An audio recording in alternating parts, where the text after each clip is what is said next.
warm good evening to all. Welcome you all for Toppers Talk Series 11 with Mr. VP Jagatheeshwaran, Deputy Collector of Cuddalore District, Government of Tamilnadu. I invite Dr. Frank Vijay, Head of the Department of IT, to welcome the gathering. Please, sir. Thank you, Ramya. So, good evening to all. On behalf of KCG College of Technology, I welcome our Chief Guest, Alumnus of IT Department, Mr. P. Jagatheeshwaran, Deputy Collector, Cuddalore District, Government of Tamilnadu. So, we are very much grateful to him for accepting our invitation, for sharing his experience by connecting young minds to strive towards success and achievement. So, before formally welcoming him, I would like to share my experience with Jagatheeshwaran.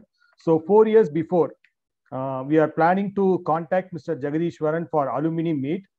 So the department was very much hesitant to talk to him because he is a deputy collector at that time. But when we contacted him through phone, he was very much respectful and pleaseful to talk to us, and he accepted our invitation and attended that alumni meet which is held at Hindustan University. So that much he was very much down to earth, and he respects the faculty members, and he talks to us very neatly with all his support and guidance. He contacted some of the students, and he attended that Hindustan alumni meet also. So with this, I welcome our beloved principal, faculty members, students, and parents for this Toppers Talk series. So it's a pleasure for all of us to have such a great personality among us. We are all keen to hear from you about your journey, success, achievement, and the success mantras. So once again, I welcome all of you for this technical talk. A special welcome to our chief guest, Mr. P. Jagatheeshwaran. Welcome you all. Thank you. Thank you, sir. Now I request our principal, ma'am, Dr. Devasundari, to felicitate the gathering. Please, ma'am. Thank you, Ramya. Good afternoon to all. For all the new participants today, just a minute of glimpse of this Toppers Talk series. At KCG College of Technology, we are located in Tamilnadu, Chennai. Out of the 20 plus clubs we have in our campus, where the whole holistic education is concentrated much. One of the very active club is Civil Service Aspirants Club. And to make a point here, it was started by our own alumni. And we had many events, discussions, and we usually have all these interactive sessions. And many of our students and alumni also have cracked the civil service exam after a few years of graduation. And in this series for the last 1 year, this is the 11th series we are having, and we have brought in our alumnus as well as many of the other officiating personalities here. To name a few, we brought in Dr. Radha Krishnan and many others to name who are officiating now. And with that session, lastly, we also felt the need of cracking the exams much early. So what we did is we have also started a foundation course, and that course is given for all our students, and it is going on well. And I think for the TNPSC exams now, which is going to come on May 21st, there are many of our students who are also appearing for it.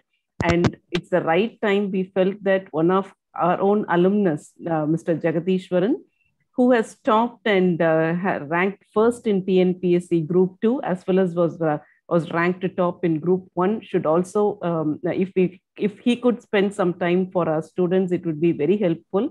And Ramya was asking him for his schedule. In his busy schedule, he has given us time today to do that. Thank you, Mr. Jagatheeshwaran. And we are very proud of you to have you here also. And this is about the Toppers Talk and the Civil Service Aspirants Club of KCG College of Technology. And a special thanks to Ms. Ramya for facilitating all this. And my heartfelt thanks to all, and looking forward for the session. Thank you, ma'am. I feel immense happy to introduce the eminent person, Mr. VP Jagatheeshwaran, Deputy Collector of Cuddalore District, Government of Tamilnadu. He is distinguished alumnus of KCG College. He graduated in the year 2011 from IT department. He did his master's from Anna University, Coimbatore. Sir cleared TNPSC, Group 1 and secured Tamilnadu rank 6 during 2017. Sir has consecutively cleared TNPSC Group 2 exams during 2015 and 16, and he is state first in TNPSC Group 2 written exam. He also secured All India rank 78 in UPSC Civil Services exam 2017 and was undergoing training as IFS officer. He secured national rank 1, taking forestry as his optional. We are very happy to have you again in the portals of our KCG college, sir. Welcome you. So, thank you. Yes, ma'am. Thank you for your introduction, ma'am. First of all, respected principal, ma'am, respected HOD, IT department, and respected Ramya, ma'am, and my friends who have joined this meeting.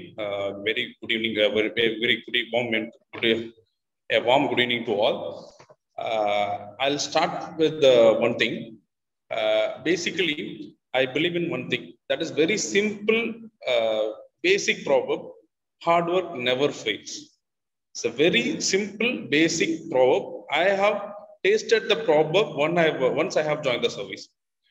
My 3 years of hard work, once I have completed my degree and I have started preparations for 3 years, my 3 years of hard work I put into my service, which I am sitting here, it's my only thing which I have achieved through my hard work.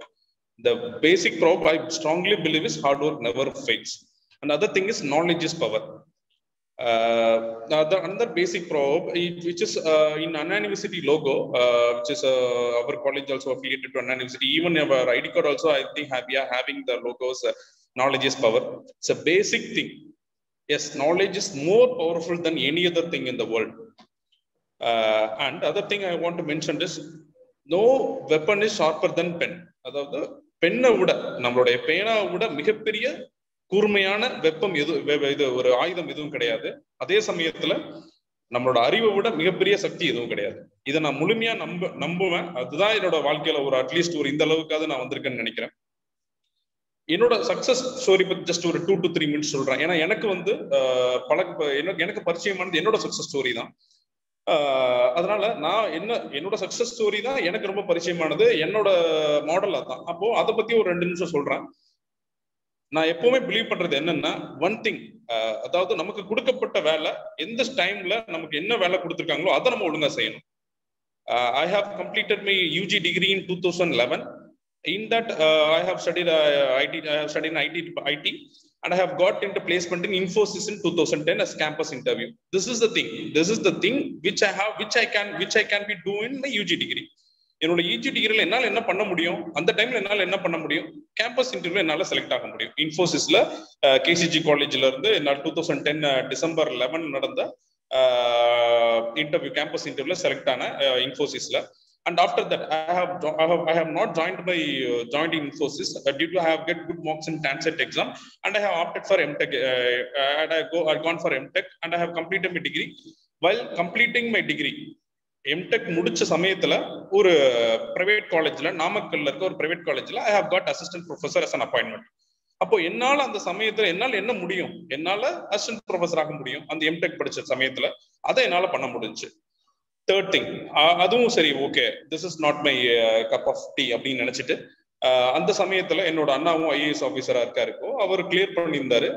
அதுக்கப்புறம் அதை வந்து நான் கொஞ்சம் Impress ஆகி அதுல இருந்து நான் என்ன பண்ணேன் அப்படின்னா, சரி எக்ஸாம்ஸ் படிக்கலாம் அப்படின்னு முடிவு பண்ணப்போ என்னால முடிஞ்ச ஆல் எக்ஸாம்ஸ், அதாவது நான் எழுதின எக்ஸாம்ஸ்ல இது வரைக்கும் நான் கிளியர் பண்ணாத எக்ஸாம்னா UPSC civil service exam clear பண்ணல, but UPSC IFS exam clear பண்ணேன், TNPSC Group 1 எக்ஸாம் கிளியர் பண்ணேன், Group 2 எக்ஸாம் கிளியர் பண்ணேன், Group 4 கிளியர் பண்ணேன், ஈவன் பேங்க் எக்ஸாம்ல யூனியன் பேங்க் ஆஃப் இந்தியால கிளியர் பண்ணேன். அப்போ என்னால முடியுமா இல்லையா அப்படின்றத நம்மளுக்கு தெரியணும். அதாவது உங்களால முடியுமா இல்லையான்றத நீங்க அனலைஸ் பண்ணி உங்களுக்கு எது சரியா வருதோ அது நிச்சயமா பண்ணணும். My basic advice is, one should basically think of yourself and you should motivate yourself. If you get motivated with my speech, it will be last only for this. It will be last until night or tomorrow. You should get motivated. Should be yourself. Motivation ன்றது உங்களோட self motivating ஃபேக்டரா தான் இருக்கணுமே ஒருது. என்ன பார்த்து நீங்க motivate ஆகக்கூடாது. நான் உங்களுக்கு மோட்டிவேட்டிங் ஃபேக்டரா யாரா வேணாலும் இருக்கலாம். எனக்கு மோட்டிவேட்டிங் ஃபேக்டர் என்னோட அம்மா தான். அவங்களோட ஹார்ட் ஒர்க்கு, அவங்களோட விடாமுயற்சியும் ஹார்ட் ஒர்க்கும் தான் நம்மள அதெல்லாம் இம்ப்ரெஸ் பண்ணி தான் ஓகே ஹார்ட் ஒர்க் பண்ணா கண்டிப்பா நமக்கு ரிவார்ட் இருக்கும் அப்படின்றது நான் கத்துக்கிட்டது. அப்போ என்னோட மோட்டிவேட்டிங் ஃபேக்டர் அம்மா தான். பட் மோட்டிவேட்டிங் யாரு? நான் மோட்டிவேட் ஆகி படிச்சா தான். அப்ப அதே மாதிரி ஒவ்வொருத்தரும் செல்ஃப் மோட்டிவேஷன் ரொம்ப முக்கியம். அதை விட இன்னைக்கு காலையில ஒரு பாட்டு கேட்டேன், ஏஆர் ரஹ்மான் டியூன் பண்ண பாட்டு, தமிழே தாயேன்னு சொல்லிட்டு. அந்த பாட்டுல தமிழே தாயேன்னு சொல்லி ரீசெண்டா ஒரு ஆல்பம் வந்திருக்கு. அந்த பாட்டுல ரொம்ப முக்கியமான லைன், எனக்கு ரொம்ப பிடிச்ச லைன் வந்து ஒரே ஒரு தடவை தான் கேட்டேன். அதுல எனக்கு ரொம்ப பிடிச்ச லைன் என்னன்னா, சொல்லியே சிறந்த சொல் செயல். The word which the best word in words is do. இதுதான் அந்த பாட்டுல இருக்க லைன். அதுல எனக்கு ரொம்ப இம்ப்ரெஸ் ஆன லைன். அப்ப என்னன்னா, எதா இருந்தாலும் செயல் தான் நமக்கு, நம்மளோட செயல் வடிவம், நம்மளோட சிந்தனைக்கு எழுத்துற நம்ம செயல் வடிவம் கொடுத்தாதான் அதை நிச்சயமா சக்சஸ் பண்ண முடியும். With this, if you want to continue with the income note, with the introduction note, I'll start. Ramya, you can host, yes, or you can ask any questions. Yes, sir. We'll have an interactive session. Myself and Ramya from ADS department. She is second year student and also civil service aspirant. She is with us, yes, and we'll start with the interactive session now.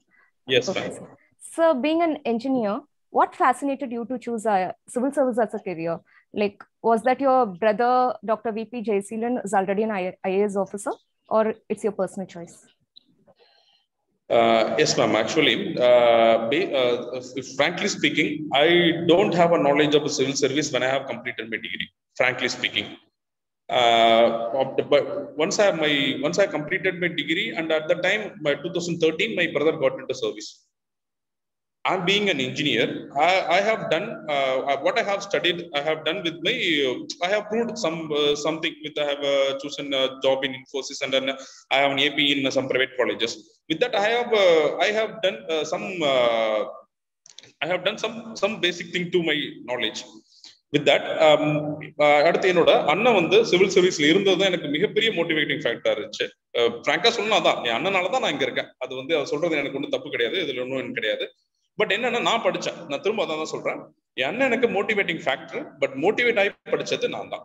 அப்போ உங்களோட கேள்விக்கு சரியான பதில் சொல்லணும்னா, motivating ஆனது என் அண்ணனால தான் நிச்சயமா. எனக்கு இன்ஜினியரா இருந்து சர்வீஸ் பண்றதை விட இந்த ஆப்ஷன் எனக்கு இருக்கு. எனக்கு வந்து இன்ஜினியர் வந்து ஆப்ஷன் அதுல ஆப்ஷன் இல்லைன்னு சொல்ல முடியாது, பட் அதை விட பெட்டர் ஆப்ஷன் எனக்கு இருந்ததுனால இதனால இதை சூஸ் பண்ண முடிஞ்சுச்சு. This is a better option. Thank you, sir. So, how about the support system in your family during preparation? Did you face any kind of pressure because your brother has already achieved and he is an IAS officer, and you were in preparation phase? How you managed that time? Yes, ma'am. Basically, I have not take any pressure in my head from my school days and from even my college. I have not even taken a single pressure in my head. Basically, and my family also supported very well. They have economically and morally also they have supported me. You can study, even I am not clearing up to this time also they will support it. Even I have not completed for 10 years, I am preparing for exam, they will support it. This is about my family. And I have not taken any pressure, and I was not put into any pressure. எனக்கு எந்த ப்ரெஷரும் இல்லை, எந்த economical situation அமையல. But பேசிக்கா நான் வந்தது எல்லாமே ஒரு சாதாரண கிராமத்துல இருந்து தான், ஒரு ஹம்பிள் பேக்ரவுண்ட்ல இருந்து தான் வந்தேன். பட் அவங்களோட ஹார்ட் ஒர்க்குனால எனக்கு தேவையானதை கொடுத்தாங்க, என்னால முடிஞ்சதை நான் பண்ணேன். That is the basic thing. இதுல ஒரு விஷயம் சொல்லணும், நீங்க லாஸ்ட் கொஸ்டின் கேட்டதுல அதுல என்னன்னா, பிஃபோர் 2011 முன்னாடி பார்த்தோம்னா அதிகமா வந்து டிஎன்ஏயூல இருந்து, அதாவது அக்ரிகல்ச்சரல் யூனிவர்சிட்டி அக்ரிகல்ச்சர் காலேஜ்ல இருந்து அதிகமா எக்ஸாம்ஸ் கிளியர் பண்ணுவாங்க. அதுக்கப்புறம் 2011க்கு அப்புறம் சிசாட் பேப்பர் வந்ததுக்கு அப்புறம் இன்ஜினியர்ஸ் அதிகமா கிளியர் பண்ண ஆரம்பிச்சாங்க. அதுல எனக்கு அதுல அப்போ என்னன்னா, நம்ம கூட இருந்தவங்க, நமக்கு இருந்தவங்களாம் நம்மளால படிச்சு அவங்க வேலைக்கு போறதை பார்த்து எனக்கு ஒரு கொஞ்சம் இம்ப்ரெஸ்ஸா இருந்துச்சு. அதே சமயம் இப்போ நீங்க இந்த ஆரம்பிச்சிருக்க கிளப் பத்தி கூட முக்கியமா சொல்லணும். ஏன்னா 2011க்கு முன்னாடி டிஎன்யூல அக்ரிகல்ச்சர் யூனிவர்சிட்டில இருந்து மட்டும்தான் அதிக பேர் வந்தாங்க. அதுக்கப்புறம் இப்ப பார்த்தோம்னா அதிகமா நம்ம தமிழ்நாடுல இருந்து கிளியர் பண்றவங்க பார்த்தா அதிகமா சிஇஜில இருந்து கிளியர் பண்ணுவாங்க. ஏன் அப்படின்னா சிஇஜில வந்து 2011-12 இருந்து இந்த மாதிரி கிளப்ஸ் இருக்கு. அப்போ நிச்சயமா இன்னும் ஒரு 2-3 வருஷத்துலயோ நம்ம காலேஜ்ல இருந்து நிறைய பேர் கிளியர் பண்ணுன்றது என்னோட ஆசையும் சரி, என்னோட அப்சர்வேஷனும் சரி. நிச்சயமா இது நடக்கணும். இந்த கிளப் நீங்க நல்லபடியா எடுத்துட்டு போகணும். அதுக்கான வாழ்த்துக்களை இப்ப சொல்லிக்கிறேன். Yes, next question please. Thank you, sir. Ramya, please. Yes. Good evening, sir. This is Ramya. I'm from the Department of Artificial Intelligence and Data Science. I'm also a civil service aspirant. And you mentioned that you did your master's in engineering at CEG, and your optional subject for the UPSC exam was forestry, right? Forestry. So would you recommend this to us? What are your other recommendations for an optional subject? Yes, actually, in Indian Forest Service exam, we have to choose two optional subjects. That is, one I have chosen geology, and other one is forestry, which is not even related to engineering subjects. Not even a single question related to, we will not get any engineering subjects. The basic thing is, yes, this may be the answer for you also. I have chosen forestry with the background of MTech engineering, MTech IT, and I have got first marks in forestry. This is the answer for you also. What the exam demand is, what the mains exam demand is, we have to study the subjects with the confined syllabus. They have given a confined syllabus, and the subject is all about basic of like a degree standard only. We can study the optional subject in 2 to 3 months. It's more than enough for study. The one thing is, you have to be prepared and you have to be ready to study anything, since you have to be an administrator for anything. நீங்க ஒரு காலத்து நீங்க ஒரு அந்த எக்ஸாமோட nature எப்படி இருக்கும் அப்படின்னா, எந்த இதுல போட்டா, அதாவது நீச்சலே தெரியலன்னா கூட கடல்ல போட்டா நீச்சல் அடிக்கணும். This is your job. அப்போ உங்களோட அட்மினிஸ்ட்ரேஷன் இப்படித்தான் இருக்குன்றப்போ உங்களோட படிப்பு அப்படித்தான் இருக்கணும். அதான் எக்ஸாம்பிள். அப்போ நான் கிளியர் பண்ண முடிஞ்சிச்சு அப்படின்னா, நான் நல்ல மார்க் எடுக்க முடிஞ்சிச்சு அப்படின்னா, அந்த எக்ஸாமினரோட மைண்ட் செட் அப்படித்தான் இருக்கு. நீ மாஸ்டர் இருக்க தேவையில்ல, நீ PhD முடிக்க தேவையில்ல, நீ டாக்டரேட் முடிக்கணும் அவசியம் கிடையாது. But you should right answer relevant to that particular question. நான் எப்பவுமே ஒரு விஷயம் ரொம்ப கான்சியஸா இருப்பேன் எக்ஸாம் எழுதுறதுல. அதனாலதான் எனக்கு மெயின்ஸ்ல ஓரளவு நல்லா மார்க் வந்திருக்குன்னு நினைக்கிறேன். என்னன்னா, I have been very conscious in writing exam. ஒரு கொஸ்டின் எடுத்தேன்னா அந்த கொஸ்டினை முடிக்கிற வரைக்கும் அந்த கொஸ்டினோட நினைப்பிலேயே தான் இருப்பேன். அந்த கொஸ்டினை விட்டு வேற எங்கேயும் போக மாட்டேன். அதுதான் என்னோட பேசிக் திங். அதனால படிக்கிறது ஆப்ஷன், நீங்க என்ன ஆப்ஷன் சூஸ் பண்ணான்றது it's up to you. But என்னை பொறுத்த வரைக்கும் எந்த ஆப்ஷன் வேணாலும் எடுக்கலாம், ப்ரொவைடட் டெக்னிக்கலா இருக்க தேவையில்ல. Forestry is somewhat technical, but it's also ஜென்ரலா தான் இருக்கும். படிக்கிறதுக்கு ரொம்ப ஜென்ரலா இருக்கும். பட் என்னால சிவில் இன்ஜினியரிங் எடுத்தோம், என்னோட மெக்கானிக்கல் இன்ஜினியரிங் எடுத்தோ கஷ்டப்படுறத விட கொஞ்சம் லைவ்லி சப்ஜெக்ட், எஸ் இதுக்கு ஆன்சர் தான், லைவ்லி சப்ஜெக்டா இருக்கும். அக்ரிகல்ச்சர், ஃபாரஸ்ட்ரி, ஜியோகிராஃபி, இதெல்லாம் கொஞ்சம் லைவ்லி சப்ஜெக்டா இருக்கும். கான்செப்ட்ஸ் ஈஸியா இருக்கும். அதனால என்னால ஈஸியா எடுக்க போச்சு. அப்போ என்ன உங்களுக்கான அட்வைஸ், உங்க கேள்விக்கான பதில் என்னன்னா, எது உங்களுக்கு கான்செப்ட்ஸ் ஈஸியா இருக்கோ அந்த மாதிரி சப்ஜெக்ட் எடுத்து படிச்சு ஆப்ஷன் எடுக்கலாம். Thank you, sir. Thank you. So you have good experience as a bureaucrat now, ever since you became a part of the administrative service. Can you please share with us any interesting incident where you saved someone's life or act of humanity? Yes, ma'am. Not that much I have got, but I have what the one thing I felt good when I come to services. I have joined as a sub-divisional magistrate in Cuddalore in 2019.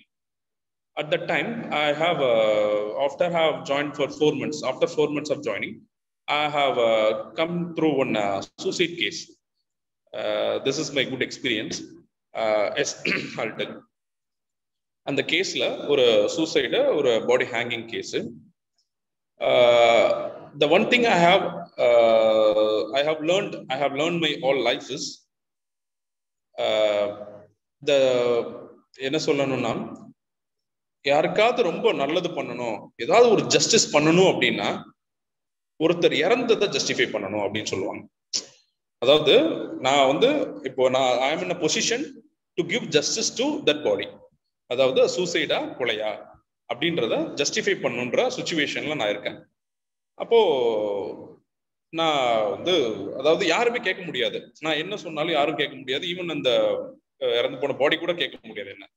But அந்த மாதிரி சுச்சுவேஷன்ல, அதாவது யாரும் கேட்பாரட்ட நிலைமையில நம்ம என்ன பண்ணணுன்றதுதான் நம்மளோட, அதான் நம்ம வேலைக்கும் நம்ம வாழ்ற இந்த சமுதாயத்துக்கு செய்யற தர்மம்னு நான் நினைச்சேன். அந்த சுச்சுவேஷன்ல I have identified as a murder and I have reported and the convicted and the person was arrested and I have got convicted and I was in trial. In the situationல எனக்கு வந்து நான் ரொம்ப அதாவது என்னன்னா இருக்கிறவங்களுக்கு எவ்வளவு உதவி செஞ்சாலும் அது ஒரு மாதிரி. பட் இந்த சுச்சுவேஷன்ல நான் பண்ண வேலை வந்து எனக்கு ரொம்ப இம்ப்ரெசிவா இருந்துச்சு. நீங்க கேட்ட கேள்வி மாதிரி நான் இன்னும் யாரையும் லைஃப் சேவ் பண்ற மாதிரியோ அந்த அளவுக்கு நான் இன்னும் frankly speaking நான் இந்த மாதிரி எதுவும் பண்ணல. But what one thing I will do is every petition comes to me, I will answer each and every petition. என்னால முடியுதோ இல்லையோ ஒவ்வொரு பெட்டிஷனுக்கும் நான் நிச்சயமா பதில் சொல்லுவேன். என்ன நம்பி, அதாவது என்ன பார்க்க ஊர்ல இருந்து பஸ் ஏறி 20 ரூபா 30 ரூபா செலவு பண்ணி வராங்க அப்படிதான் நான் பார்ப்பேன். அப்படி இருக்கிறவங்கள நிச்சயமா ஏமாத்தாம அட்லீஸ்ட் ஒரு பதில் சொல்லிட்டு போகணுன்றதான் என்னோட பாலிசி. அதுதான் இது வரைக்கும் பண்ணியிருக்கேன். இனிமேல் ஏதாவது நடந்துச்சுன்னா I will share you. Definitely. So, sir, you are an IFS officer, and there'll be a lot of critics like all the time whenever it comes to administration or whatever. And we usually hear that there may be many political pressures for a civil service officer. Being a deputy collector, have you faced any of those challenges? Yes, sometimes I have faced, but not that much. I have completed my 4 years of service. I have not faced that much like pressure and all. I have to do something. Not like that. I have.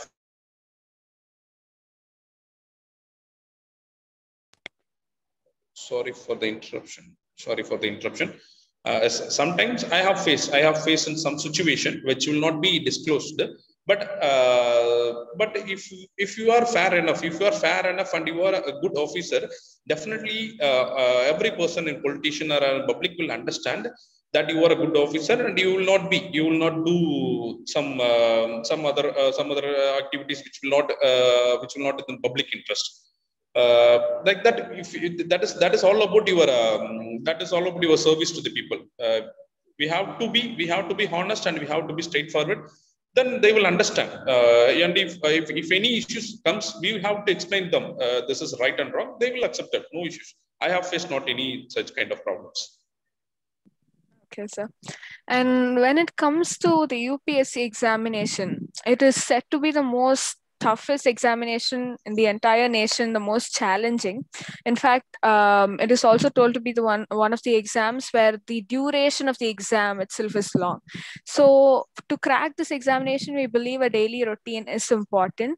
So what was your daily routine or planning that helped you achieve your goal? And how many quality hours do you think an aspirant should put into their UPSC or TNPSC preparation? Yes, for this question, I will take some quite long time to answer. Yes, I have studied in one boarding school in Erode. From there, what I have learned is I have to sit for 6 hours continuously. What I have learned in that school is, and the school நான் என்ன கத்துக்கிட்டேன் அப்படின்னா 6 மணி நேரம் ஒரே இடத்துல என்னால உட்கார முடியுன்றதை நான் கத்துக்கிட்டேன். இந்த மாதிரி இருந்த என்னோட பிராக்டிஸை என்னோட எக்ஸாம்க்கு நான் இம்ப்ளிமெண்ட் பண்ணேன். ஏன் சொல்ல வரேன்னா, ஹவு மச் டைம் உங்களால எவ்வளவு முடியும், ஹவு மச் குவாலிட்டி டைம், இன்னும் அது ரொம்ப முக்கியம். நீங்க ஒரு 6 மணி நேரமோ 8 மணி நேரமோ இல்ல 10 மணி நேரமோ படிக்கிறது பெரிய விஷயம் இல்ல. எவ்வளவு நேரம் நீங்க கான்சென்ட்ரேட் பண்ணி படிக்கிறீங்கன்றது மிகப்பெரிய விஷயம். அந்த மாதிரி குவாலிட்டி டைம்ன்றது, அதாவது என்னோட ரொட்டீன் எப்படி இருக்கும் அப்படின்னா, ஒரு காலையில 7, அதாவது கரெக்டா உண்மையை சொல்லணும் அப்படின்னா காலைல 7க்கு படிக்க ஆரம்பிப்பேன், 10 வரைக்கும் படிப்பேன். 10 to 10:15 பிரேக்ஃபாஸ்ட், 10:15ல இருந்து 2 வரைக்கும் படிப்பேன், 2ல இருந்து 2:30 வரைக்கும் லஞ்ச், ஒரு 1 hour தூங்குவேன், திரும்ப படிப்பேன், திரும்ப நைட்டு படிப்பேன், தூக்கம் வரப்ப தூங்குவேன். இதுதான் என்னோட ரொட்டீனு. பட் என்னன்னா, என்னோட ரொட்டீன் எப்படி இருக்கும் அப்படின்னா, படிச்சுக்கிட்டே இருக்கணும், எப்போ தூக்கம் வருதோ தூக்கணும், எப்போ தூக்கம் வருதோ தூங்கணும், பசிக்கிறப்ப சாப்பிடணும். இதுதான் என்னோட ரொட்டீனு. இது வந்து ஓவர் த பீரியட் ஆஃப் என்னால 1 year 2 year தொடர்ந்து பண்ண முடியாது, யாராலையும் பண்ண முடியாது. பட் எப்போ எக்ஸாம் டிமாண்ட் பண்ணுது உங்களுக்கு, அதாவது எப்படி சொல்ல வரேன்னா, இப்போ ஃபார் எக்ஸாம்பிள் நீங்க வந்து புதுசா படிக்கிறீங்க அப்படின்னா இப்படித்தான் படிச்சாகணும், இல்ல ரிவிஷன் பண்ணணும் அப்படின்னா அதை வேற மாதிரி படிக்கணும், படிக்கிறப்போ நோட்ஸ் எடுத்து படிக்கணும். இந்த மாதிரி என்னோட ரொட்டீன் வந்து, நீங்க கேட்ட கேள்விக்கு ரொட்டீன் வந்து அரௌண்ட் ஒரு 12 hours to 15 hours நிச்சயமா படிப்பேன். என்னோட ஸ்ட்ராட்டஜி எப்படி இருக்கும் அப்படின்னு கேட்டீங்க. அது எப்படின்னா, என்னோட ஸ்ட்ராட்டஜி வந்து நோட்ஸ், ஷார்ட் நோட்ஸ் தான். அதாவது ஒரு புத்தகம் வந்து ஒரு அரௌண்ட் 400 pages இருக்கு அப்படின்னா, அந்த 400 pages வெறும் ஒரு 50ல இருந்து ஒரு 50 to 100 pagesல அதை சுருக்கிடுவேன். A4 ஷீட்ல 50 to 100 pagesல சுருக்கிடுவேன். அந்த சுருக்கினதை என்னோட அந்த நோட்ஸை வச்சு திரும்ப திரும்ப ரிவிஷன் பண்ணி படிக்கிறது தான் என்னோட strategy. Revision, test, evaluation. Revision, test, evaluation. இதுதான் படிக்கணும், டெஸ்ட் எழுதணும், எவாலுவேட் பண்ணணும். தொடர்ந்து இதையே தான் பண்ணுவேன். அண்ட் திஸ் இஸ் டஃபஸ்ட் எக்ஸாம்னு சொன்னீங்க. நிச்சயமா டஃபஸ்ட் எக்ஸாம் தான். ஆனா நீங்க படிச்சீங்கன்னா நிச்சயமா வேலை. If you start ready to prepare, if sincerely and honestly for your preparation, definitely you will get the service. அதுல மாற்றமே கிடையாது. இப்பயும் கூட சொல்றேன், இன்னும் ஒரு 30 வருஷத்துக்கு முன்னாடி எடுத்துங்க, இதுக்கப்புறம் ஒரு 30 வருஷத்துக்கு கூட எடுத்துக்கங்க. யார் படிக்கிறாங்கன்னு நிச்சயமா வேலை வாங்குவாங்க. எவ்வளவு காம்படிஷன் வந்தாலும் சரி, எவ்வளவு மெட்டீரியல் வந்தாலும் சரி, புக் அதாவது எவ்வளவு டெக்னாலஜி வந்தாலும் சரி, புக்கை பார்த்து நோட்ஸ் எடுத்து படிக்கிறத விட எந்த சக்சஸ், ஏன்னா என்னை பொறுத்த வரைக்கும் எந்த ஒரு பெட்டர் திங்கும் இருக்காது. அப்போ நோட்ஸ் எடுக்கிறதுல எனக்கு ரொம்ப வந்து அது என்னோட ஸ்ட்ராட்டஜி அதான் எனக்கு ரொம்ப யூஸ்ஃபுல்லா இருந்தது. அதான் அதனாலதான் என்னோட டிஎன்பிசி மெயின்ஸும் கிளியர் பண்ண முடிஞ்சு, குரூப் ஒன் மெயின்ஸும் கிளியர் பண்ண முடிஞ்சு, ஐஎஃப்எஸ் இது சிவில் சர்வீஸ் மெயின்ஸும் கிளியர் பண்ண முடிஞ்சு. ரிட்டன்ல வந்து என்னோட ஸ்ட்ராங்கா இருக்கிறது காரணமே என்னோட நோட்ஸ் தான். நோட்ஸ் எடுத்து படிக்கிறப்ப என்னன்னா நிறைய ஃபேக்ட்ஸ் எனக்கு ஞாபகம் வரும். அந்த ஃபேக்ட்ஸ் என்னோட ஆன்சர்ல எழுதுவேன், மார்க்ஸ் நல்லா வரும். இதுதான் basic thing. So you have given both the UPSC and TNPSC exams simultaneously, and as you told, you have cleared at the same time. So for TNPSC, more factual preparation is factual questions were asked, and in UPSC, it's more about understanding. So and you cleared at the same time. So how you managed to give the, because you need to give it in a different way, right? For UPSC mains எழுதுறப்பையும் நீங்க TNPSC எழுதுறப்பையும் you need to give answer in a different way. So how you manage the at the same time? Because many of our students are also giving at the same time. UPSC also they are giving, TNPSC also. Yes, yes, this is good strategy also. Everyone should attend all the exam. No one should confine to particular exam. This is my advice. அதாவது exam எழுதுங்க, வேலைக்கு போறது போகாத உங்க விருப்பம். But exam is an experience. Every exam is an experience. If you have to write one exam, you forwarded one step. That is my basic thing. Yes, and the TNPSC and UPSC, இந்த exam பத்தி சொல்லணும்னா, the thing is, for a UPSC exam, prelims is the toughest one. UPSC mains is easiest one. For a TNPSC, prelims is easy, mains is tough. Interview is separate part, we will see it later. For my preparation, என்னோட preparationல எப்பவுமே question paper தான் என்னோட key. எந்த எக்ஸாமா இருந்தாலும், even நீங்க அதாவது என்னோட 12th exam எழுதுனது, 12th ஆகட்டும், நம்ம இன்ஜினியரிங் டிகிரி எக்ஸாம் இருந்தப்போ கூட ஆகட்டும், எப்பவுமே ஓல்டு கொஸ்டின் பேப்பர் தான் பார்ப்பேன். ஏன்னா ஓல்டு கொஸ்டின் பேப்பர் தான் கீ. எக்ஸாமினர் என்ன எப்படி கொஸ்டின் எடுப்பாங்க அப்படின்னா ஓல்டு கொஸ்டின் பேப்பர்ல தான் எடுப்பாங்க. அப்போ ஓல்டு கொஸ்டின் பேப்பர்ல என்ன இருக்கோ அதே மைண்ட் செட்டோட தான் எக்ஸாமினர் இருப்பாங்க. அப்போ எக்ஸாமினர் நம்ம எப்படி இருப்பாங்களோ அதுக்கேற்ற மாதிரி தான் நம்ம இருக்கணும். அப்படின்றப்போ ஓல்டு கொஸ்டின் பேப்பரை நல்லா எவாலுவேட் பண்ணி பாருங்க. அதை வந்து நல்ல சர்ஜிக்கல் அனலைஸ் பண்ணுங்க. ஒவ்வொரு, அதாவது எப்படி கொஸ்டின் கேட்கறாங்க, ஏன் இந்த கேள்வி கேட்டிருக்காங்க, கரண்ட் அஃபேர்ஸ் ஏன் கேட்டிருக்காங்க அப்படின்னு கொஸ்டின் பேப்பர் அனலைஸ் பண்ணி படிச்சாலே நம்ம வந்து 2 எக்ஸாம் கிளியர் பண்ணிடலாம். இந்த உங்களோட கேள்விக்கான ஆன்சர் வந்து என்னோட ப்ரிப்பரேஷன் எப்பவுமே ஃபேக்சுவல் ஓரியன்டா தான் இருக்கும். அதாவது ஃபேக்சுவல் ஓரியன்டாவும் இருக்கும், அட் த சேம் டைம் அனலிட்டிக்கலாவும் நான் திங்க் பண்ணணும். கொஸ்டின் அதான டிமாண்ட் பண்ணுது. அப்போ டிஎன்பிசில ஃபார் எக்ஸாம்பிள் ஒரு கொஸ்டின் வந்து ஃபண்டமெண்டல் ரைட்ஸ் பத்தி கேட்கறாங்க அப்படின்னா ஃபண்டமெண்டல் ரைட்ஸை பத்தி எனக்கு ஃபுல்லா எழுதவும் தெரியணும். யூபிஎஸ்சில வந்து ஃபண்டமெண்டல் ரைட்ஸ் வந்து ஏன் டிபிஎஸ்பிக்கு முன்னாடி வச்சிருக்காங்க, டிபிஎஸ்பிக்கும் டைரக்டர் பிரின்சிபல் ஸ்டேட் பாலிசிக்கும் ஃபண்டமெண்டல் ரைட்ஸ்க்கும் இருக்க டிஃபரன்ஸை பத்தி கேளுங்க. டிஃபரன்ஸ் ஏன் இது 2 இருக்கு கான்ஸ்டிடியூஷன்ல அப்படின்னு கேட்டாங்கன்னா அதை என்னால அனலைஸும் பண்ண தெரியணும். அப்போ எனக்கு ஃபேக்ட்ஸ் தெரிஞ்சா தான் என்னால அனலைஸ் பண்ண முடியும். அப்போ படிக்கிறப்போ ஃபேக்டா படிங்க. அதே சமயத்துல புக்கோட நிக்காம படிக்கிறப்போ புக்கோட நிக்காம அதை தாண்டி என்ன ஏன் எதுக்கு அப்படின்னு யோசிச்சாலே ஆன்சர் வந்துடும். அப்போ பிராக்டிஸ் நிறைய பண்ணணும். இந்த அதாவது யூபிஎஸ்சி எக்ஸாம்ல மெயின்ஸ் எழுத போறீங்களா, அது ரிலேட்டடா ஒரு 30 டெஸ்ட், ஒரு 50 டெஸ்ட் எழுதுங்க. டிஎன்பிசி ரிலேட்டடா மெயின்ஸ் எழுத போறீங்களா, அதுக்கு ஒரு 50 டெஸ்ட் எழுதுங்க. அப்போ நமக்கு என்ன தேவை அப்படின்னா பிராக்டிஸ். எந்த எக்ஸாம் என்ன டிமாண்ட் பண்றாங்க, எல்லாத்துலயும் படிப்பு ஒண்ணுதான். ஹிஸ்டரியில வந்து நம்ம மிடிவல் இந்தியா படிச்சோம்னா அதுல இருக்க குரோனாலஜி நீங்க எந்த புக்ல படிச்சாலும் அதே தான், யூபிஎஸ்சிக்கு படிச்சாலும் அதே தான், டிஎன்பிசிக்கு படிச்சாலும் அதே தான். பட் எக்ஸாம் என்ன டிமாண்ட் பண்றாங்க அப்படின்றத நீங்க புரிஞ்சுக்கிட்டு எக்ஸாமுக்கு ஏத்த மாதிரி நீங்க ஆன்சர் ரெடி பண்ணணும். இதுதான் key. Yes, sir. So, practicing answer writing, sir, it's very important. Like you said, you told that you take notes, you refer, and then that that is what actually helped you write the exam.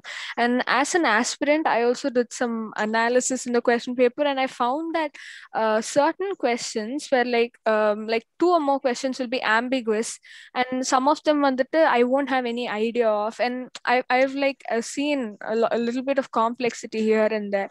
So what is your advice on answer writing for the UPSC exam?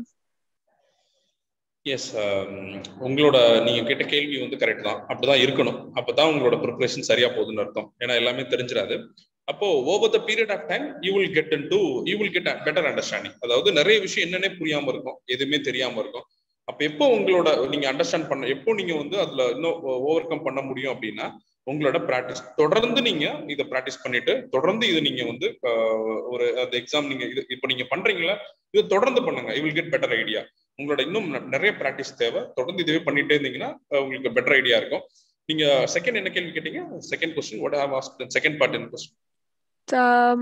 About the question papers, like we analyzed, and some questions வந்துட்டு like சம்பந்தமே இல்லாத மாதிரி இருக்கும். Like எங்கிருந்து தான் இந்த கேள்வி கேக்குறாங்களோ அப்படின்னு சொல்லிட்டு will be there, and sometimes it'll be like it just look like something that you've never studied before, and sometimes you'll have facts here but you won't know how to extend it. Like it won't flow out of the pen.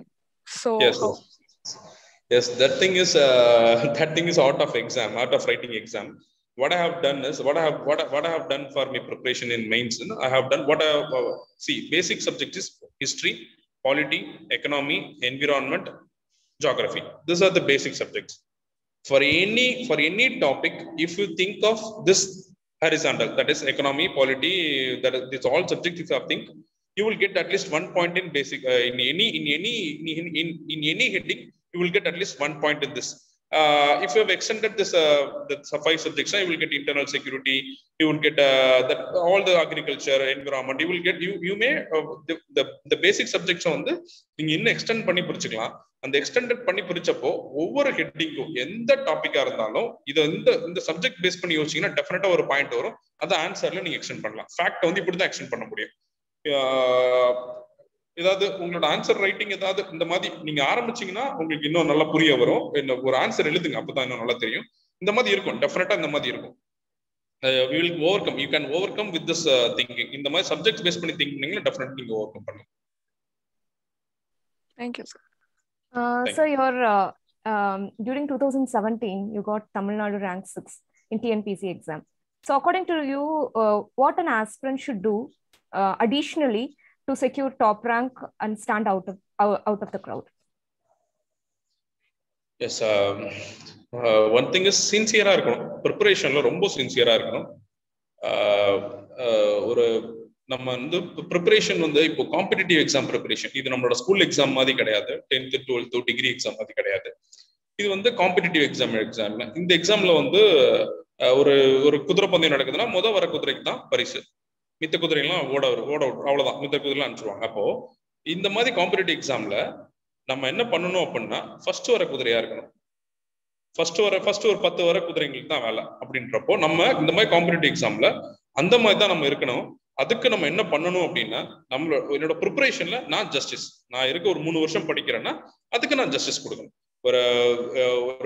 ஏதாவது ஒரு இன்ஸ்டியூட்ல போய் படிக்கிறேன், ஏதோ ஒண்ணு நான் படிக்கிற காலகட்டத்துல படிக்க மட்டும் செய்யணும். நான் தான் பண்ணேன், ரொம்ப சின்சியரான ப்ரிப்பரேஷன்ல இருந்தேன். அதனாலதான் என்னோட ஓரளவு நல்ல ரேங்க் வாங்க முடிஞ்சு. அட் த சேம் டைம் நிறைய ப்ராக்டிஸ் பண்ணேன்.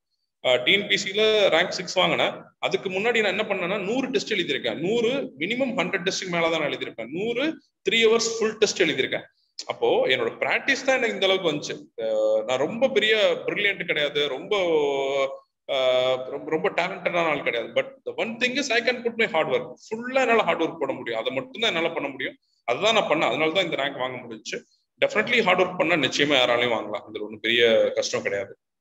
சார் 100 டெஸ்ட் கொடுத்தேன்னு சொல்றீங்க, பட் டைம் இருந்ததா உங்களுக்கு? Because few aspirants they feel no, I will first study and then only I'll give the test. So அப்படி இருக்கப்ப did you get time for that to give 100 tests? Because I also yes ma'am, எப்பவுமே படிச்சு முடிச்சதுக்கு அப்புறம் test கொடுக்கணும்ன்ற எண்ணத்தை விட்டுறணும். படிக்க ஆரம்பிச்சாலே test கொடுத்துடணும். அப்பதானே தெரியும். இப்போ ஒரு நீங்க படிக்க ஆரம்பிச்சிருக்கீங்க. இப்போ பாலிட்டி எடுத்து படிக்க ஆரம்பிச்சிட்டீங்க. ஃபண்டமெண்டல் ரைட்ஸ், டிவி டைரக்டிவ் இன்ஃபோ ஸ்டேட் பாலிசி, ஏதோ சிட்டிசன்ஷிப் இதெல்லாம் படிக்க ஆரம்பிச்சிட்டீங்க பாலிட்டி. பாலிட்டி படிக்க ஆரம்பிச்சாலே பாலிட்டி டெஸ்ட் எடுக்க ஆரம்பிச்சிடலாம். அப்ப எடுத்தா தான் நீங்க இந்த சப்ஜெக்ட்ல இன்னும் அடுத்து நீங்க என்னென்ன படிக்க போறீங்கன்னு உங்களுக்கு தெரியும். ஃபர்ஸ்ட் திங்கே நான் என்ன சொல்லுவேன்னா, பழைய ஓல்டு கொஸ்டின் பேப்பர் எடுத்து உங்களுக்கு எதுவுமே தெரியாது, உங்களுக்கு பிளாங்க் நீங்க. பட் நீங்க ஆனா 10th வரைக்கும் அட்லீஸ்ட் பேசிக் சப்ஜெக்ட்ஸ் படிச்சிருப்பீங்கல்ல, ஹிஸ்டரி, ஜியோகிராஃபி, சிவிக்ஸ் இதெல்லாம் படிச்சிருப்பீங்க. அதை பேஸ் பண்ணியாவது அடிங்க. பிரசிடென்ட்னா என்னன்னு தெரியுங்களா, பிரைம் மினிஸ்டர்லாம் என்னன்னு தெரியுங்களா, அதை பேஸ் பண்ணியாவது கொஸ்டின் அடிக்க தான், நிறைய கொஸ்டின் ப்ராக்டிஸ் பண்ணதான் நம்ம வந்து என்ன படிக்கணும்னு தெரியும். அப்போ ரெண்டும் சைமல்டேனியஸா பண்றது ரொம்ப ரொம்ப நல்லது. படிச்சு முடிச்சுட்டு தான் டெஸ்ட் எழுதணும் அப்படின்னா டெஸ்ட் எழுத முடியாது. ஏன்னா இந்த எக்ஸாம் படிச்சு முடிக்க முடியாது. எப்படி படிச்சு முடிக்க முடியாது? சிலபஸ் வந்து இதுதான் அதுதான் கிடையாதுல்ல. படிச்சு முடிச்சுதான் டெஸ்ட் எழுதவே முடியாது. படிக்கிறப்பே டெஸ்ட் எழுதணும். ரிவர்ஸ் இன்ஜினியரிங் மாதிரி. எஸ் மேம், தெரியல எனக்கு டெக்னிக்கலா. Okay. Sir, there might have been many ups and downs during your preparation. How well did you manage those challenges?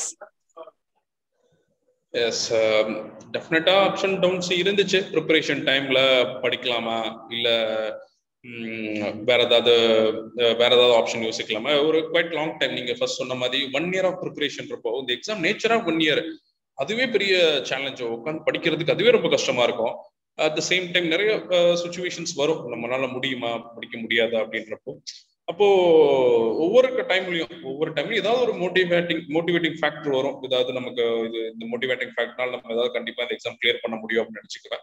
Sometimes நான் ரொம்ப எனக்கு அதிகமா ரொம்ப பிடிச்சது கேரி ஸ்ட்ரூப், கேள்விப்பட்டிருப்பீங்களான்னு தெரியல. 1996 ஒலிம்பிக்ஸ்ல அவங்களோட கால் வந்து உடஞ்சிரும். ஜிம்னாஸ்டிக்ஸ், அவங்க யூஎஸ் ரெப்ரசென்ட் பண்ணாங்க. அவங்களோட ஃபைனல் ஜம்புக்கு முன்னாடி அவங்களோட கால் உடஞ்சிரும். இருந்தாலும் அவங்க அந்த உடஞ்ச காலோடய திரும்ப ஒரே ஒரு காலில் லேண்ட் பண்ணி யூஎஸ்ஏக்கு கோல்டு அடிச்சு கொடுப்பாங்க. அந்த மாதிரி என்னோட இந்த மாதிரி சில மோட்டிவேட்டிங் ஃபேக்டர்ஸ்லாம் நானே இதை வச்சுக்கிட்டு சரி நம்மளால முடியும் அப்படின்னு சொல்லிட்டு அப்ஸ் அண்ட் டவுன்ஸ் எல்லாம் ஓவர் கம் பண்ணி எக்ஸாம் கிளியர் பண்ணேன். சேம் டைம் எனக்கு நீங்க கேட்ட கேள்விக்கு இன்னொரு பதில் என்னன்னா, நான் படிக்க ஆரம்பிச்ச டைம்ல இருந்து எல்லா எக்ஸாம்ஸ் எழுத ஆரம்பிச்சேன். ஆல்ரெடி நீங்க கேட்ட கொஸ்டின்ஸ்க்கு ரிலவெண்டா இருக்கும். எல்லா எக்ஸாமும் எழுத ஆரம்பிச்சேன். அப்ப எல்லா எக்ஸாமும் எழுத ஆரம்பிக்கிறப்போ ஒவ்வொரு எக்ஸாமும் கிளியர் பண்றப்போ ஓகே, வீட்லயும் நம்புவாங்கல்ல சரி ஏதோ படிக்கிறோம் அப்படின்னப்போ என்னன்னா ஒவ்வொரு எக்ஸாம் கிளியர் பண்றப்ப எனக்கே ஒரு பயங்கர மோட்டிவேஷனா இருந்துச்சு. அதனால இது ரொம்ப நல்லா இருந்துச்சு. It's very motivating to hear. Thank you. So according to you, what are the common mistakes one should avoid, particularly for the prelims preparation? Prelims ப்ரிப்பரேஷன்ல வந்து என்னன்னா, பேசிக்கா எல்லாரும் படிச்சிருவோம், பட் வந்து திங்க் பண்ண மாட்டோம். At the same time analyse பண்ண மாட்டோம். உதாரணத்துக்கு ஒரு மாடர்ன் இந்தியா படிக்கிறோம் அப்படின்னா, மாடர்ன் இந்தியாவில் வந்து நம்ம எல்லா ஃபேக்ட்ஸும் படிச்சிருவோம், பட் ரிலேட் பண்ண மாட்டோம். ஃபார் எக்ஸாம்பிள் நேஷனல் மூமெண்ட்ஸ்ல non cooperation movement, civil disobedience movement, quit India movement, இந்த 3 விஷயம் மேஜரா இருந்துச்சு அப்படின்னா இதை நம்மளால ரிலேட் பண்ண தெரியாது. நம்மளுக்கு இந்த எல்லாத்தையும் ஃபேக்டா தெரியும், பட் இந்த கோரிலேஷன் தெரியாது. இது நடந்துச்சு, இதுக்கப்புறம் ஏன் 20 வருஷம் கழிச்சு இதை நடக்கணும், ஏன் 30 வருஷம் கழிச்சு இதை நடக்கணும் அப்படின்னு ரிலேட் பண்ண மாட்டோம். இந்த மாதிரி ரிலேட் பண்ணி படிக்கலன்னா ப்ரிலிம்ஸ்ல வந்து கண்டிப்பா கொஞ்சம் தொய்வு ஏற்படும். அதனால என்ன படிச்சாலும் ரிலேட் பண்ணி படிங்க. ஒரு ஃபேக்ட் படிக்கிறப்போ அது எது ரிலேட் பண்ணி படிச்சீங்கன்னா டெஃபினட்டா யூஸ்ஃபுல்லா இருக்கும். ரிலேட் பண்ணி படிக்கணும். அட் த சேம் டைம் நல்ல ஃபேக்ட்ஸை திரும்ப படிக்கணும். டெஸ்ட் எழுதணும், நிறைய ப்ரிலிம்ஸ் டெஸ்ட் கொடுங்க. It will be useful. Okay. So, being a successful officer, you're extremely busy. So, how well did you balance your work life and your personal life? Yes, அந்த அளவுக்கு situation இன்னும் அமையல. But எனக்கு work hectic எப்போ இருக்கும் அப்படின்னா, work demands, அதாவது என்னோட நேச்சர் ஆஃப் ஒர்க் வந்து 24/7. எப்போ வந்து டிமாண்ட் இருக்கோ ஒர்க் பண்ணணும், டிமாண்ட் இல்லாத டைம்ல ஃபேமிலியோட இருந்துக்கிற வேண்டியதான். That's a basic simple thing I used to follow. That's great. Okay, sir. Sir, currently you're serving in Cuddalore district. You worked for a short span of time in Chennai also. Are the challenges more based on the district where you serve? Is it like that? Yes, ma'am. அப்படி ஒன்றும் இல்லை. ஜென்ரலாகவே எனக்கு okay. கடலூருக்கும் சென்னைக்கு என்ன டிஃப்ரென்ஸ்னா, இந்த மாதிரி rural ஏரியாவில் ஒர்க் பண்ணுறப்போ இன்னும் உங்களுக்கு வந்து நிறைய எக்ஸ்பீரியன்ஸ் கிடைக்கும். Different type of people, different type of petitions, different type of problems, இந்த மாதிரி நிறைய இருக்கும் ரூரலில். பட் சென்னை மாதிரி ஏரியாவில் வந்து நமக்கு பேசிக்கலி ஆஃபீஸ் ஒர்க் தான், ஆஃபீஸில் இருப்போம், ஃபீல்டு ஒர்க் நிறைய இருக்காது. அப்படின்றப்போ அதில் ஒரு டிஃப்ரெண்ட், அதாவது ஃபீல்டு ஆஃபீஸ் ஒர்க்லவும் நிறைய எக்ஸ்பீரியன்ஸ் கற்றுக்கலாம், நிறைய ஆஃபீஸ் அதாவது நிறைய சப்பார்டினேட்ஸ்க்கு நல்லது செய்யலாம், அவங்களோட ஃபைல் ஒர்க் அவங்களோட இதெல்லாம் நல்லது செய்யலாம். பட் ஃபீல்டு ஆஃபீஸராக இருக்கிறப்போ இந்த மாதிரி டிஸ்ட்ரிக்ட்ல இருக்கிறப்போ என்னன்னா நிறைய வந்து பெட்டிஷன்ஸ், நிறைய எக்ஸ்பீரியன்ஸ் கெயின் பண்ணலாம். ஒவ்வொரு ப்ராப்ளம் புதுசு புதுசாக வரும். இந்த புது புது ப்ராப்ளத்தில் நம்ம என்ன கற்றுக்கிறோம், நம்ம எப்படி புது புது மனிதர்கள்ட்ட இருந்து புது புது விஷயத்தை எப்படி கற்றுக்கிறோன்றது மேட்டர்ஸ். டெஃபினெட்லி ரெண்டுமே எனக்கு ரொம்ப பிடிச்சது தான். Okay. So, UPSC is a competitive exam, like you said, like you compared us to horses, right, in a race, and we should always aim for the best so that we land among the stars. So when we're doing that, and when we see our friends also doing that, like we are all like in the same race. So there's definitely a factor called stress. Like we take in too much stress. So what is your advice for us to handle stress? Yes, stress பஸ்ட் மாதிரி எனக்கு ஒன்றும் தெரியாது. But என்ன stress ஆகாதீங்கன்னு தான் என்னால் சொல்ல முடியும். But stress it self is stress. அந்த ஸ்ட்ரெஸ்ன்ற நீங்க வார்த்தை யூஸ் பண்ண ஆரம்பிச்சாலே, இது என்னோட பார்வை, ஸ்ட்ரெஸ்ன்ற வார்த்தை யூஸ் பண்ண ஆரம்பிச்சாலே யூ ஆர் இன் ஸ்ட்ரெஸ். அதை பத்தி திங்க் பண்ணவே வேண்டாம். சிம்பிளா சொல்லணும்னா டிஎன்பிசி இல்லாட்டி யூபிஎஸ்சி, யூபிஎஸ்சி இல்லாட்டி டிஎன்பிசி, ரெண்டும் இல்லையா வேற ஏதாவது நம்ம படிச்ச வேலைக்கு, இல்ல நம்ம எதுவும் இல்லையா பிசினஸ், ஏதோ ஒண்ணு நமக்குன்னு நிச்சயமா ஏதோ ஒன்று இருக்கும். அதை நோக்கி நம்ம பயணிச்சாலே போதும் அப்படின்ற ஒரு எண்ணத்தை வச்சுக்கோங்க. டெஃபினட்டா ஸ்ட்ரெஸ்ன்றத வார்த்தையை யூஸ் பண்ணாம ஸ்ட்ரெஸ் ஆகாம இருக்கிறதுக்கான ஃபேக்டர் எனக்கு தெரியல. அதாவது நான் எப்போ ஸ்ட்ரெஸ் ஆவேன் அப்படின்னா, ஒரு 10 மணி நேரம் படிக்கணும், அதாவது ஒரு சாப்டர் இன்னைக்குள்ள முடிக்கணும் அப்படின்னு நினைப்பேன். முடிக்க முடியலன்னா ஸ்ட்ரெஸ் ஆவேன். ஏன்? தப்பு என்னோடதா இருக்கு. அப்போ உங்களோட தப்ப நீங்க அதாவது நமக்கான டார்கெட்டை ரொம்ப அதிகமா ஃபிக்ஸ் பண்ணாம கம்மியா ஃபிக்ஸ் பண்ணிக்கலாம். இல்ல அதிகமா ஃபிக்ஸ் பண்ணி ஸ்ட்ரெஸ் ஆகி அதை இன்னும் நல்லாவும் பண்றவங்களும் இருக்காங்க. நமக்கு தெரியும் டோனி, கிரிக்கெட் பிளேயர் தோனி வந்து என்ன பண்ணுவாருன்னா, ஹீ நோஸ் அவருக்கு எல்லா விஷயமும் எல்லாமே தெரியும். ஒரு லாஸ்ட் ஓவர்ல ஒரு 20 ரன் அடிக்கணும். அதாவது 30 பால்ஸ்ல 30 ரன்ஸ் இருக்கின்ற சுச்சுவேஷனை லாஸ்ட் ஓவர்ல 20 ரன்ஸ் அடிக்கிற சுச்சுவேஷனுக்கு கொண்டு வந்து ஈஸியா ஜெயிச்சிருப்பாரு. அப்போ ஸ்ட்ரெஸ் எடுத்துக்கலாம், நான் ரெடி. ஆனா என்னால அதை ஓவர் கம் பண்ணி படிச்சு பாஸ் ஆக முடியும். இல்ல என்னால ஸ்ட்ரெஸ் எடுத்துக்கவே முடியாது அப்படின்னா, ஸ்ட்ரெஸ் ஆகவே முடியாது, ஸ்ட்ரெஸ் எடுத்துக்க முடியாது, அதை என்னால தாங்க முடியாது அப்படின்னா, நீங்க ரைட் திங்க ரைட் டைம்ல பண்ணிட்டாலே ஸ்ட்ரெஸ் ஆக மாட்டீங்க. இந்த எக்ஸாம் அதே மாதிரி ரொம்ப ஸ்ட்ரெஸ் பண்ற எக்ஸாம் கிடையாது. ரொம்ப ஸ்ட்ரெஸ் ஆனா கண்டிப்பா கிளியர் பண்ண முடியாது. ஏன் அப்படின்னா நிறைய திங்க் பண்ணணும், நிறைய படிக்கணும். ரெண்டுக்குமே ஸ்ட்ரெஸ் ஆன வேலைக்கு ஆகாது. அப்ப என்ன பண்ணும் அப்படின்னா, டார்கெட் கம்மியா வச்சுக்கோங்க, நல்லா படிங்க, திரும்ப திரும்ப படிங்க, ரிவிஷன் பண்ணுங்க.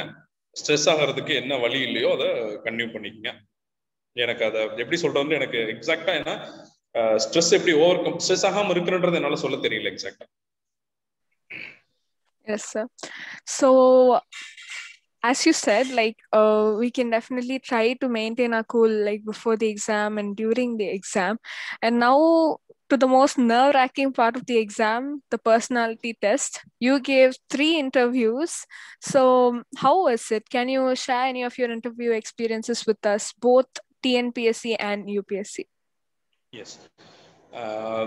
In UPSC I have attended 3 interviews. UPSC-ல அதாவது 2 டிஃபரன்ஸ், ரெண்டும் பத்தி ஃபர்ஸ்ட் இதை பத்தி சொல்லிடுறேன், அதுக்கப்புறம் சொல்லிடுறேன். டிஎன்பிஎஸ்சி பத்தி சொல்றேன். UPSC வந்து more of analytical part. It's like it's not interview, it's personality test. நீங்க எப்படி அங்க பிஹேவ் பண்றீங்க, நீங்க எவ்வளோ வந்து ஒவ்வொரு கேள்விக்கும் எவ்வளோ ப்ரிசைஸா உண்மையா பதில் சொல்றீங்க. நான் இந்த பாட்டில் தான் ரொம்ப நான் என்ன பண்ணுவேன்னா, எல்லா ஆன்சருக்கும் ரொம்ப உண்மையா இருக்கணும்னு பதில் சொல்லுவேன். பட் அது வந்து எனக்கு சம்டைம்ஸ் ஒர்க் அவுட் ஆகல. ரொம்ப உண்மையா இருக்கணும், ரொம்ப கரெக்டா பதில் சொல்லணுன்றது சம்டைம்ஸ் ஒர்க் அவுட் ஆகாது. ஏன்னா இப்போ எனக்கு உங்களுக்கு ஹாபி என்னன்னு கேட்டீங்கன்னா, நிஜமாவே என்கிட்ட கேட்டீங்கன்னா ஹாபி வந்து அரட்டை அடிக்கிறது என்னோட ஹாபி. இதை நான் சொல்ல முடியாது. பட் ஜென்ரலாவே அது எனக்கு நான் வந்து இல்லை எனக்கு ஏதாவது மூவி பார்ப்பேன், புக்ஸ் படிப்பேன், என்னால தவறுதலாவும் சொல்லவும் முடியாது. சொன்னாலும் கண்டிப்பா மார்க் மாட்டிக்குவோம். அப்போ இந்த மாதிரி இன்டர்வியூல வந்து உங்களோட பர்சனாலிட்டி டெஸ்ட் நீங்க உங்களுக்கு பிடிச்ச விஷயத்த எவ்வளவு சூப்பரா நீங்க அங்க கொடுக்குறீங்க, நீங்க உங்களை எப்படி ப்ரெசென்ட் பண்ணிக்கிறீங்க, உங்களுக்கு தெரிஞ்ச விஷயத்த உண்மையான விஷயத்த எவ்வளவு ப்ரிசைஸா ப்ரெசென்ட் பண்றீங்கன்றத பொறுத்து தான் UPSC interview. TNPSC interview more or like same. But இங்க வந்து எனக்கு என்னன்னா கொஞ்சம் ஃபேக்சுவலா இருந்துச்சு. அதுல கொஞ்சம் ஃபேக்சுவலா இருக்கும். நான் ஐடில இருந்து வந்தனால ஜென்ரலாவே டைரக்டா நான் எம்டெக் ஐடி வேற, அதனால எல்லா ஆன்சரையும் எல்லா இன்டர்வியூலும் டைரக்டா எனக்கு டெக்னிக்கல் கொஸ்டின்ஸ் நிறைய வரும். சம்வாட் ஹேவ் மேனேஜ் பண்ணிடுவேன், ஆல்ரெடி படிச்சதை வச்சு கொஞ்சம் மேனேஜ் பண்ணிடுவேன். பட் டெக்னிக்கல் கொஸ்டின்ஸ் இருக்கும். இன்டர்வியூ எப்பவுமே உங்களோட டாஃப்னு சொல்லுவாங்க, டீடைல்டு அப்ளிகேஷன் ஃபார்ம், அதை பொறுத்து தான் இருக்கும். அதை வந்து ப்ரிப்பேர் பண்ணிக்கலாம். பட் இந்த டிஎன்பிசி எக்ஸாம் இன்டர்வியூ வந்து எனக்கு ஒரே ஒரு கேள்வி மட்டும் நான் ஞாபகம் இருக்கு. என்னன்னா 1947ல இருந்து இப்போ வரைக்கும் இருக்கிற ஆஃப்டர் இண்டிபெண்டன்ஸ்க்கு அப்புறம் இப்போ வரைக்கும் இருக்கிற டெவலப்மெண்ட்டை பத்தி ஒரு 5 minutes பேசுன்னு சொன்னாங்க. அது நான் நல்லா அது வந்து என்ன கம்பேர்ட் வித், நான் என்ன அதை பத்தி பேசினேன்னா, I have compared both history and polity and I have given an answer.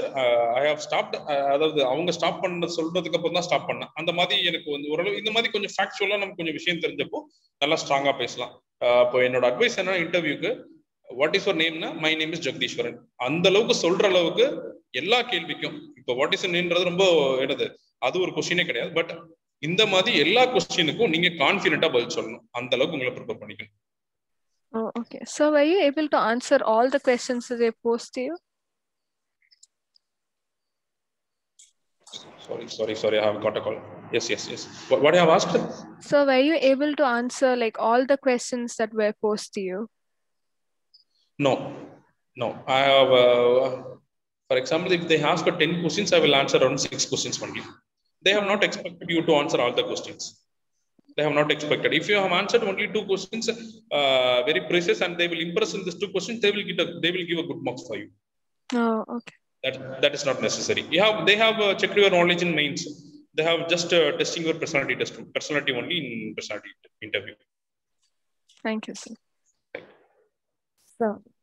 So once you are an IT student of KCG College of Technology, how KCG College helped you?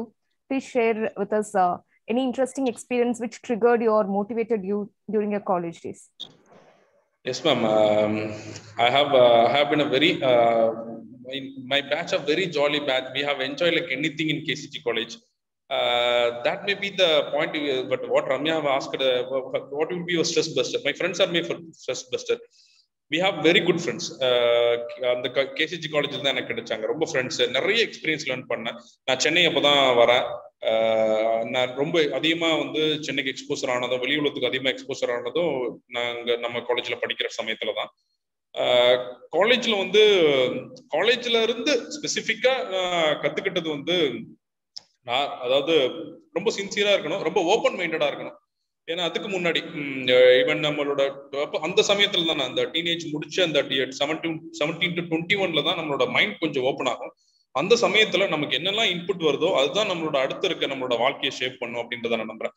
அந்த மாதிரி காலகட்டத்துல எனக்கு ரொம்ப குட் ஃப்ரெண்ட்ஸ், குட் அட்மாஸ்பியர், ரொம்பவே நல்லா என்னோட 4 years of college life நிச்சயமா மறக்க முடியாத காலேஜ் லைஃப். ஈவன் என்னோட ஸ்கூல் லைஃப் கூட அந்த அளவுக்கு கிடையாது. எனக்கு காலேஜ் லைஃப் தான் எனக்கு பெட்டர் லைஃப். அதுல இருந்து நான் லேர்ன் பண்ணிக்கிட்டது என்னோட ஃப்ரெண்ட்ஸ் ரொம்ப ஜாலியா இருப்போம், ரொம்ப ஃபன், ரொம்ப சேட்டை அதிகமா. எல்லாமே மேடம் இருந்தாங்க, மேடம் சுப்புலட்சுமி மேடம்லாம் எங்களோட ப்ரொஃபஸரா இருந்தாங்க. மேடம் ஞாபகம், வேணி தேவி மேடம் ப்ரொஃபஸரா இருந்தாங்க. எல்லாரும் நான் படிச்சு கிளியர் பண்ணாலும் நம்பவே மாட்டாங்க, அந்த அளவுக்கு நாங்க சேட்டை பண்ணிட்டு இருந்த டைம் அது. I have learned many things in my college. Okay, sir.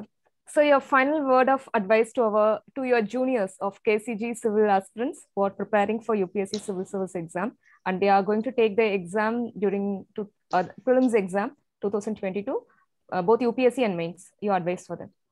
Yes, friends, என்ன பண்றீங்கன்னா எப்பவுமே உங்களால முடியும்னு படிக்க ஆரம்பிங்க. இந்த 2022 prelims ஜூன்ல வருது அப்படின்னா அந்த எக்ஸாம் பத்தின சிந்தனையை மட்டும் மைண்ட்ல வச்சுக்கோங்க. இது வரைக்கும் நம்ம எப்படி இருந்தோம் அப்படின்றது வேற, நீங்க 10th 12th காலேஜ் என்ன லைஃப் எல்லாம் என்ஜாய் பண்றது வேற. But once you going to, அதாவது உங்களோட கரியரை சூஸ் பண்ண போறீங்க இந்த சமயத்துல ரொம்ப சின்சியரா இருக்கணும். ஏன்னா இந்த ஒரு அடுத்து வர ஒரு 3 வருஷம் 4 வருஷம் அந்த சின்சியாரிட்டி இல்லை அப்படின்னா நிச்சயமா உங்க வாழ்க்கை தடமாறி போயிடும். அதனால இந்த குரூஷியல் டைமை ரொம்ப அதாவது ரொம்ப சின்சியராகவும் ரொம்ப ஹானஸ்டா, உங்களுக்கு நீங்க ஹானஸ்டா இருங்க, வேற யாருக்கும் ஹானஸ்டா இருக்கவே தேவையில்ல. உங்களுக்கு நீங்க ஹானஸ்டா இருந்தாலே போதுமானது. இதுக்கு இந்த அதாவது எக்ஸாம் 2022 ப்ரிலிம்ஸ் ஆகட்டும் இல்லை 2023 ப்ரிலிம்ஸ் ஆகட்டும், எந்த எக்ஸாமுக்கு படிச்சாலும் முழு மனசா படிங்க. அந்த எக்ஸாம் பட்டு சிந்தனை மட்டும் வச்சுக்கோங்க. ஓல்டு கொஸ்டின் பேப்பர் பாருங்க, சிலபஸ் எடுத்து பாருங்க, படிங்க, டெஸ்ட் எழுதுங்க, ரிவிஷன் பண்ணுங்க, டெஸ்ட் எழுதுங்க, திரும்ப டெஸ்ட் எழுதுங்க, திரும்ப ரிவிஷன் பண்ணுங்க. இதேவே கண்டினியூ பண்ணுங்க until you get the service. This is my one basic advice. Thank you, sir. Now will Ramya please take up the participants' queries. Yes, thank you, ma'am. So we have a few questions from the audience for you. We see a lot of people that are interested in joining UPSC and the club, in fact. This question is from Dhanush K, and he says, "Good evening, sir. I want to be an IFS officer. I want to know whether IFS and IFOS, that is Indian Forest Service, if the selection processes for both these are the same or if they differ." Yes, ரெண்டுமே different. அதாவது common prelims examination, அதாவது Indian forest service and Indian civil service எக்ஸாமினேஷனுக்கும் common preliminary examination. ரெண்டு எக்ஸாமுக்கும், Indian forest service எக்ஸாமினேஷனுக்கும் civil service எக்ஸாமினேஷனுக்கும் mains different and interview different. Indian foreign service போகணும் அப்படின்னா இந்தியன் சிவில் சர்வீஸ் எக்ஸாமினேஷன் நீங்க, அதாவது மெயின்ஸ் வந்து சிவில் சர்வீஸ் எக்ஸாமினேஷன் எடுக்கணும். ஃபாரஸ்ட் சர்வீஸ்க்கு தனி mains examination. Since it is a technical service, அதனால தனி மெயின்ஸ் ரெண்டு ஆப்ஷன் வச்சிருப்பாங்க. அது ஒரு தனி ஆனா பட் என்னன்னா ரெண்டுக்குமே காமன் ப்ரிலிமினரி எக்ஸாமினேஷன் தான். நீங்க ப்ரிலிமினரி எக்ஸாமினேஷன்ல ரொம்ப அதிக மார்க் எடுத்தா தான், அதாவது அரௌண்ட் ஒரு ஃபார் எக்ஸாம்பிள் சிஎஸ்பி ப்ரிலிம்ஸ்க்கு வந்து 50 கட் ஆஃப் இருக்குன்னா ஐஎஃப்எஸ்க்கு வந்து அரௌண்ட் 55, 56, ஈவன் 60 கூட இருக்கும். அப்போ டாப் ப்ரிலிம்ஸ்ல வந்தா தான் Indian forest service mains opt பண்ண முடியும். ரெண்டுக்கும் different mains, different interview, common prelims. Yes, next question. Yes, sir. So this is from Sri Vishwa. He asks book recommendations for prelims and mains in forestry and botany optionals, and how we can manage time for his preparation for UPSC, and it seems like he's also doing a 9-to-5 job. So how he can balance both of them? Yes, என்ன பேசிக் திங்னா 9-to-5 job உங்களுக்கு இருந்துச்சு அப்படின்னா நிச்சயமா உங்களுக்கு வந்து time பத்துமான்னு எனக்கு தெரியல. நல்லா படிக்கிற காலகட்டத்தில் அட்லீஸ்ட் ஒரு 6 months ஆர் 1 yearல வந்து பேசிக்கா படிக்கிற டைம் மட்டும் யூஸ் பண்ணுங்க. இல்லை உங்களுக்கு 9-to-5 கண்டிப்பா போயே ஆகணும் அப்படின்னா அதுல அட்லீஸ்ட் மினிமம் 5 hours உங்களுக்கு படிக்கிறதுக்காக ஒதுக்கிங்க. சாட்டர்டே சண்டே ஃபுல்லா படிக்கிறதுக்காக ஒதுக்கிங்க. புக் லிஸ்ட் வந்து எனக்கு புக் நிறைய தெரியல. எனக்கு நான் ஃபாரஸ்ட்ரி அண்ட் ஜியாலஜி தான் படித்தேன். நான் வந்து தமிழ்நாடு மெட்ராஸ் யூனிவர்சிட்டி புக் தான் நான் ப்ரிஃபர் பண்ணி படித்தேன். மெட்ராஸ் யூனிவர்சிட்டி புக்கே போதுங்க ஆல் ஆப்ஷனல் சப்ஜெக்ட்டுக்கு. Madras university UG degree book தான் நான் பார்த்தேன். அந்த யூஜி டிகிரி புக்கே நமக்கு போதுமான அளவுக்கு நீங்க கேட்ட புக் லிஸ்ட்டுக்கு. அண்ட் டைம் வந்து மார்னிங் ஒரு 3 hours ஏதோ ஒரு அட்லீஸ்ட் 5 hours ஆகுது டெஃபினட்டா நீங்க யூஸ் பண்ணிக்கோங்க. நீங்க வந்து படிக்கிறதுக்காக ஒதுக்கிங்க. வீக்கெண்ட் கண்டிப்பா படிக்கிறதுக்காக ஒதுக்கிங்க. நிறைய ஹார்ட் ஒர்க் பண்ணணும் நீங்க. Yes, sir. And the next question is from Rishi. He says that he's studying BSc honors in agriculture and has an interest to take agriculture as his optional for the civil service examination.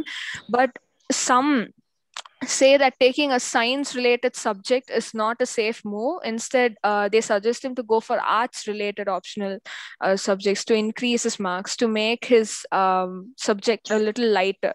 So what is your opinion on that? Yes, அதாவது இந்த கேள்விக்கு வந்து art related subject எடுத்தோம்னா safe, but technical subject எடுத்தோம்னா risk எடுத்தா தான் அதிக mark எடுக்க முடியும். ஏன்னா டெக்னிக்கல் சப்ஜெக்ட்ஸ்ல வந்து நீங்க ரொம்ப ஸ்ட்ராங்கா இருந்தீங்கன்னா நிச்சயமா ரொம்ப நல்ல மார்க் வாங்கலாம். பட் நீங்க ஆர்ட் சப்ஜெக்ட்ல என்னதான் ஸ்ட்ராங்கா இருந்தாலும் ஜென்ரலா தான் எழுத முடியும். அப்போ நீங்க அக்ரிகல்ச்சர்ல எப்படி நீங்க ஒரு ஹானர்ஸ் படிச்சீங்கன்னா கண்டிப்பா 5 years படிச்சிருப்பீங்க. 5 yearsல கண்டிப்பா உங்களுக்கு நல்ல நாலேஜ் இருந்துருச்சு அப்படின்னா தாராளமா சயின்ஸ் சப்ஜெக்ட் எடுங்க. என்னோட ஃப்ரெண்ட் ஒருத்தர் மேக்ஸ் ஆப்ஷனல் எடுத்து அவரு இப்போ வெஸ்ட் பெங்கால்ல ஐஏஎஸ் இருக்காரு, மேக்ஸ் ஆப்ஷனல் அவரு. ஆனா அது அதே என்ன சொல்றது, அதே வருஷம் நான் ஜியோகிராஃபி, அவர் வந்து மேக்ஸ், எல்லாத்துலேயும் காமன் மார்க்ஸ் நானும் அவரும். அவர் வந்து ஆப்ஷனில் மட்டும் என்னை விட 80 மார்க் அதிகம், அவர் ஐஏஎஸ் வாங்கிட்டார். அப்போ ஆப்ஷன் வந்து நம்மள எந்த லெவல் நம்மளுக்கு வந்து எப்படி வேணாலும் கை கொடுக்கும். சம்டைம்ஸ் நம்மளோட சர்வீஸ் எல்லாமே போகும்.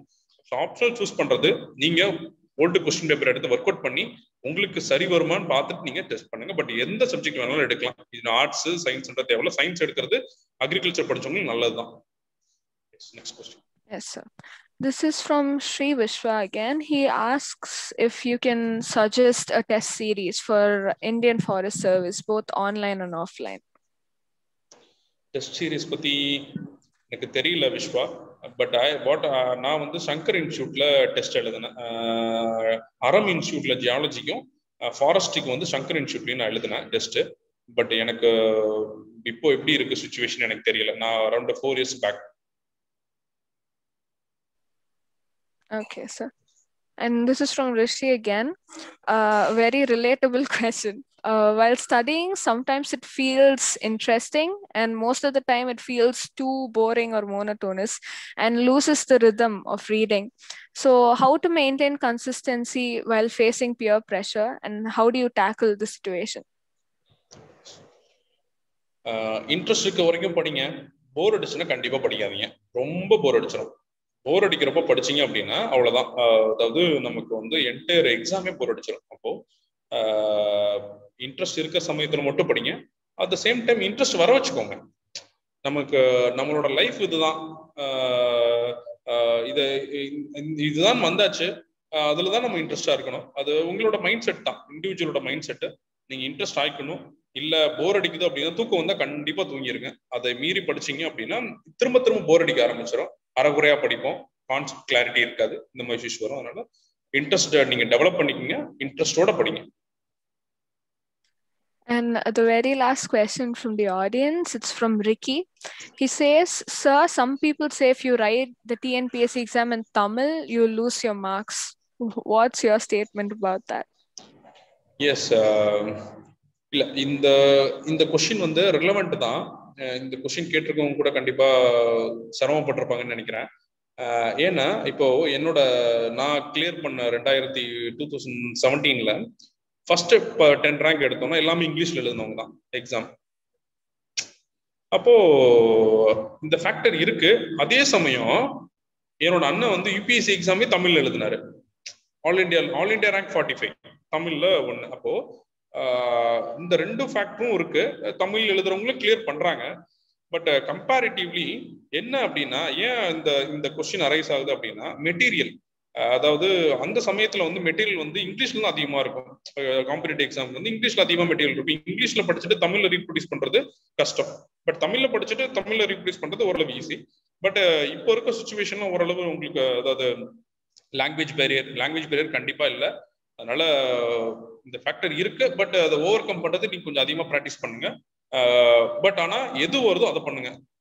இங்கிலீஷ்ல அதிக மார்க் வருதுன்னு சொல்லிட்டு நல்லா தமிழ் தெரிஞ்சவங்க இங்கிலீஷ் எழுதக்கூடாது, அது இன்னும் சொதப்பிடுவோம். அதனால உங்களுக்கு தமிழ் நல்லா வந்துச்சுன்னா தமிழ் நல்லா பண்ணுங்க. Thank you. So that was pretty much from the audience, and over to you, ma'am. Thank you, Ramya. So now we came to the end of the session. My sincere thanks to Mr. VP Jagatheeshwaran for accepting our invite during his busy schedule. And he was so kind each time when I communicated regarding the program.